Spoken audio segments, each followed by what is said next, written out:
Assalamualaikum warahmatullahi wabarakatuh.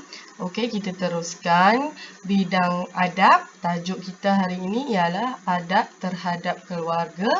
Keluargaku sayang. Okey. Okey, sebelum ustazah teruskan, ustazah nak kamu tahu apakah maksud keluarga. Okey, keluarga maksud dia ialah keluarga ialah orang yang mempunyai pertalian persaudaraan dengan kita. Maksudnya darah daging kita. Keluarga ni ialah orang yang tinggal bersama-sama kita dalam satu rumah. Yang ada pertalian persaudaraan. Contohnya macam ayah, ibu, adik. Itu ialah keluarga. Okey? Saya ulang lagi sekali.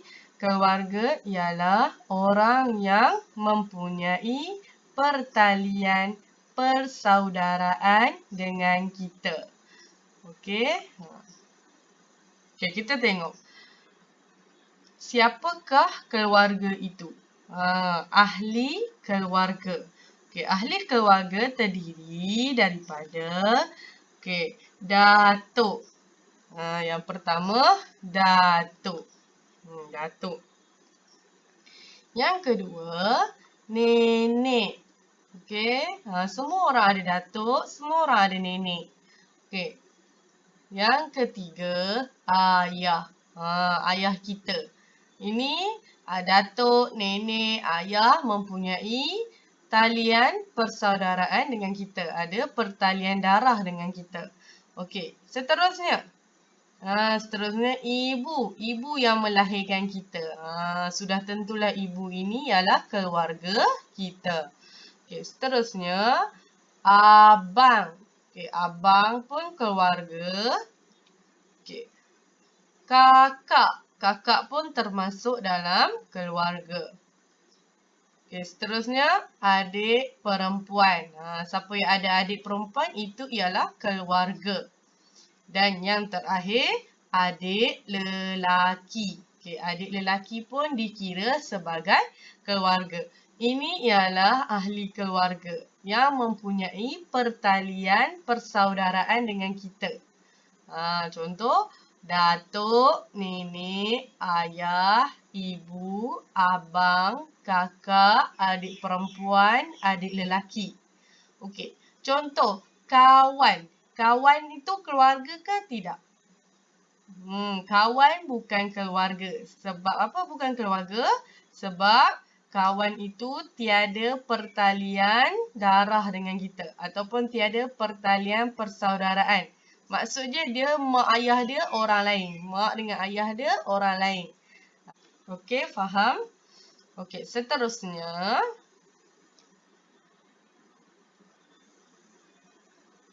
Okey, ni buku teks. Muka surat 129. Okey. Keluargaku sayang. Okey. Yang warna biru ini ialah adab-adab terhadap keluarga. Okey, nanti Ustazah akan terangkan satu persatu. Sebelum tu kita tengok dulu gambar. Gambar ni ya di mana? Gambar ini di mana? Gambar ini ialah di sebuah rumah. Okay, di sebuah rumah ada satu keluarga sedang minum petang. Ibu sedang dukung baby lelaki. Okey, ni abang, ni adik. Ni kakak. Kakak dia sambut pakcik dengan makcik yang datang ke rumah. Ini ayah, ini nenek. Nampak tu ayah dia suapkan nenek yang sedang sakit. Okey. Kita tengok satu persatu adab terhadap keluarga. Okay. Keluarga harmoni. Adab yang pertama, kita perlulah utamakan orang tua. Kita perlu utamakan orang tua. Nampak ni? Ayah, dia tak makan dulu. Dia suap dulu nenek yang sedang sakit ni. Dia utamakan nenek dulu. Bagi nenek makan dulu, barulah kita makan. Okey. hormat menghormati. Hormat menghormati. Kena sentiasa hormat menghormati antara satu sama lain. Barulah keluarga kita hidup harmoni, tiada pergaduhan. Okey, yang ketiga, menggunakan bahasa yang sopan. Cakap dengan keluarga, adik-beradik perlu menggunakan bahasa yang sopan. Tak boleh cakap kasar. Kena cakap baik-baik. Okey. Yang keempat, saling menyayangi. Kena saling sayang. Sayang kepada ibu ayah, sayang kepada abang, sayang kepada kakak, sayang kepada adik. Okey? Okey, yang kelima, saling menziarahi. Kalau kita ada keluarga, kita perlu saling menziarahi. Contoh ni, pakcik dengan makcik dia ziarah keluarga kamu. Dia ziarah, nak ziarah nenek. Kena sentiasa saling menziarahi. Ziarah ni kita datang ke rumah. Kita datang, kita nak jumpa keluarga kita. Tu ziarah. Okey. Yang keenam, ucapkan salam apabila bertemu. Ucapkan salam, bagi salam. Assalamualaikum abang. Assalamualaikum kakak. Assalamualaikum ibu ayah.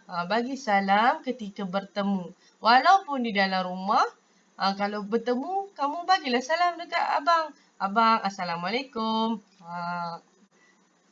Salam ni bermaksud salam sejahtera ke atas kamu. Maksudnya kita doakan ahli keluarga kita. Okey. Okey, kita tengok di sini.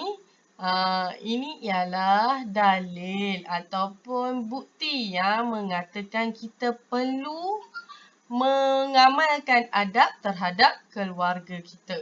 Bukti daripada ayat Al-Quran. Bukti daripada kalam Allah. Kata-kata Allah daripada surah Al-Isra. Okey, kita baca sama-sama ya.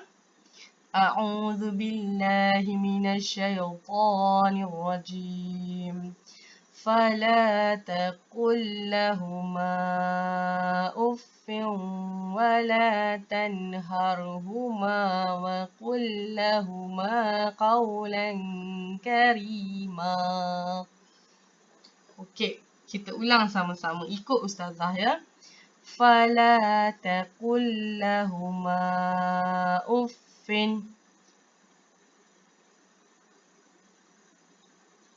ولا تنهرهما وقل لهما قولا كريما. Okey, ustazah ulang lagi sekali. فلا تقل لهما أف ولا تنهرهما وقل لهما قولا كريما.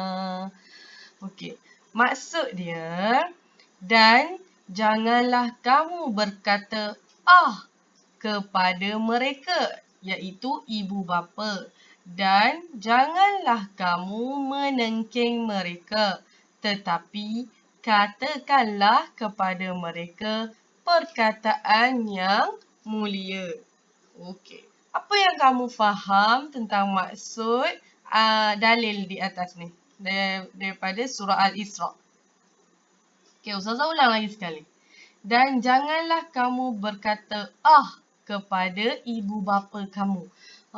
Kita tidak boleh berkata mak ni, ayah ni. Tak boleh. Tidak boleh kata Kalau kita kata macam tu, kita boleh dikategorikan sebagai anak derhaka. Tak boleh kata Contoh, mak kata apa? Ahmad, baca buku. Mak ni, malaslah. Tak boleh kata macam tu. Berdosa. Tak boleh kata kepada ibu bapa. Dan janganlah kamu menengking mereka. Tengking. Tengking ni jerit kuat-kuat. Dia cakap kuat-kuat dengan mak dia. Dia jerit, dia tengking mak dia. Itu tidak boleh, berdosa. Tetapi katakanlah kepada mereka perkataan yang mulia. Nak cakap dengan ibu ayah, kena cakap dengan perkataan yang mulia. Contohnya kena cakap baik-baik. Contohnya, Mak, boleh tak saya nak keluar? Cakap lembut-lembut. Tak boleh cakap, Mak, nak keluar kejap. Tak boleh. Kena cakap lembut-lembut. Mak, boleh tak saya nak keluar? Okey? Okey, apa-apa pun setiap hari kita mesti menggunakan perkataan yang mulia ataupun bahasa yang lemah lembut apabila bercakap dengan ibu ataupun ayah. Okey, faham? Okey. Okey, ini adab terhadap keluarga. Tadi Ustazah dah bacakan dalam buku teks tu. Ini Ustazah akan terangkan dengan lebih ringkas. Okey, ada 6 adab terhadap keluarga. Okey, ada 6 adab terhadap keluarga. Kita tengok yang pertama. Okey, kita tengok yang pertama. Utamakan orang tua. Contoh dalam rumah kita, kalau ada datuk, ada nenek, kita kena utamakan datuk dengan nenek dulu. Contoh yang lain, kalau tak ada nenek, tak ada datuk, siapa yang paling tua di rumah? Ya, ibu dengan ayah. Jadi kita kena utamakan orang yang lebih tua. Contoh, kalau kita nak makan, kita perlu utamakan ibu ayah kita dulu. Ataupun datuk dengan nenek kita dulu. Biar datuk dengan nenek kita ambil dulu makanan. Barulah kita ambil. Jangan kita berebut-rebut dengan datuk dengan nenek kita. Kita kena utamakan orang yang lebih tua. Okey, yang kedua, hormat menghormati. Kita kena menghormati ahli keluarga kita. Macam mana cara hormat menghormati ni? Contoh, abang ada bilik. Jadi tanda kita hormat dekat abang, kalau kita nak masuk bilik abang, kita minta izin dulu. Abang, boleh saya masuk? Itu tanda kita hormat kepada abang kita. Hormat menghormati. Lagi satu contoh, tanda kita hormat menghormati ahli keluarga kita. Contohnya kalau kita nak pinjam barang. Kita nak pinjam pensel kakak. Tanda kita hormat dekat kakak, kita minta izin dulu kat kakak. Kakak, boleh saya pinjam pensel ni? Kita tak boleh terus ambil. Kalau kita ambil terus, besar kemungkinan kakak kita akan marah. Itu tanda kita tidak hormat. Kalau kita nak hormat orang, kita perlu minta izin kalau kita nak buat apa-apa pun. Okey. Nombor 3, menggunakan bahasa yang sopan. Ini dalam dalil tadi, dalam ayat dalam Al-Quran surah Al-Isra. Dia menekankan bahasa yang sopan. Maksudnya kita perlu menggunakan bahasa yang lemah lembut. Tak boleh berkata dekat ibu dan ayah. Tidak boleh menengking. Tidak boleh tinggikan suara. Sebaliknya kita perlu menggunakan bahasa yang sopan. Cakap sopan. Cakap lemah lembut. Dan yang keempat, saling menyayangi. Sesama keluarga kita perlu sayang ayah, ibu, kakak, adik, datuk, nenek. Kita kena sayang keluarga kita. Okey? Yang kelima, saling menziarahi. Kalau kita duduk jauh, contoh datuk dengan nenek duduk di kampung, di Kedah. Jadi kita kena menziarahi datuk dan nenek kita di kampung Kedah tu. Okey, jangan biarkan datuk dengan nenek kita sendirian lama-lama. Bertahun-tahun tak pernah melawat. Itu tidak baik. Kita perlu sentiasa menziarahi ahli keluarga kita. Okey. Yang terakhir, yang keenam, ucapkan salam apabila bertemu. Okey, ucapkan salam apabila bertemu. Maksudnya kalau kita jumpa siapa-siapa ahli keluarga kita, kita bagi salam. Assalamualaikum abang.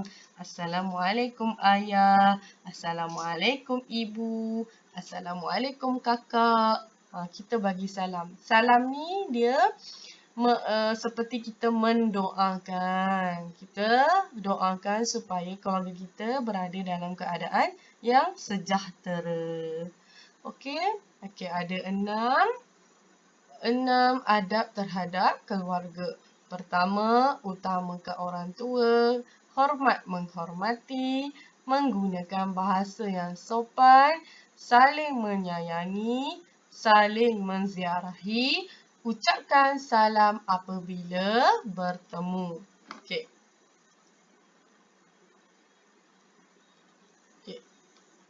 Seterusnya, pada muka surat 130, okey, Ustazah nak sentuh tentang kepentingan mengamalkan adab terhadap keluarga. Kenapa kita perlu beradab dengan keluarga kita? Apa pentingnya? Okey, dia ada 4 kepentingan di sini. Yang pertama, saling menyayangi.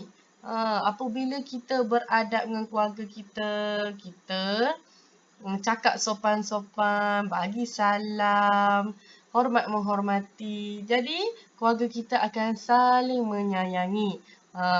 Ibu sayang kat kita, kakak sayang dekat kita, abang sayang kat kita. Semua satu rumah tu sayang dekat kita. Okey, yang kedua, merapatkan hubungan keluarga. Hubungan kita akan jadi rapat. Kita tak ada nak gaduh-gaduh dengan abang, dengan kakak. Kalau kita mengamalkan adab terhadap keluarga, keluarga kita akan sayang. Bila dah sayang, hubungan kita dengan keluarga kita akan jadi lebih rapat. Okey, yang ketiga, kebahagiaan keluarga terjamin. Bila kita beradab dengan keluarga kita, kita akan hidup dalam keadaan yang bahagia. Harmoni je keluarga kita. Tak ada persengketaan. Okey, yang terakhir, mendapat rahmat Allah. Keluarga kita akan dapat rahmat Allah. Allah akan sayang keluarga kita. Okey, kamu nak tak Allah sayang kamu? Kalau kamu nak Allah sayang kamu, kamu perlu mengamalkan adab terhadap keluarga. Okey, tengok kepada gambar ni. Hidup mereka sangat bahagia. Nampak? Kakak main dengan adik. Seronok sahaja kalau kita sentiasa mengamalkan adab terhadap keluarga. Nampak? Gambar ni. Nak tak kamu jadi macam ni? Hidup kamu bahagia sahaja. Macam mana kalau kita tidak mengamalkan adab terhadap keluarga? Apa akibat dia? Akibat mengabaikan adab terhadap keluarga. Akibat kalau kita tidak beradab kepada keluarga. Ada 4 poin di situ. Okey, yang pertama, hilang kasih sayang antara keluarga. Bila kita tidak beradab, kita cakap kasar-kasar dengan keluarga kita, kita tengking keluarga kita, akan hilang kasih sayang antara keluarga. Yang kedua, melambangkan peribadi yang buruk. Orang akan tengok kita, buruknya perangai dia, tak hormat kepada ibu ayah. Buruknya perangai dia, tengking ibu dengan ayah dia. Peribadi kita orang akan tengok buruk. Okey. Yang ketiga, merenggangkan hubungan keluarga. Abang tak suka kat kita, kakak tak suka kat kita, kita kena pulau dengan keluarga. Sebab apa? Sebab kita tidak mengamalkan adab kepada keluarga. Dan yang terakhir, dimurkai oleh Allah. Allah tak suka, Allah benci. Okay, Allah kan tak suka orang yang derhaka kepada ibu ayah. Jadi, Allah akan murka kepada mereka yang tidak mengamalkan adab kepada keluarga. Okey, kesimpulannya, kita perlulah sentiasa beradab kepada keluarga kita.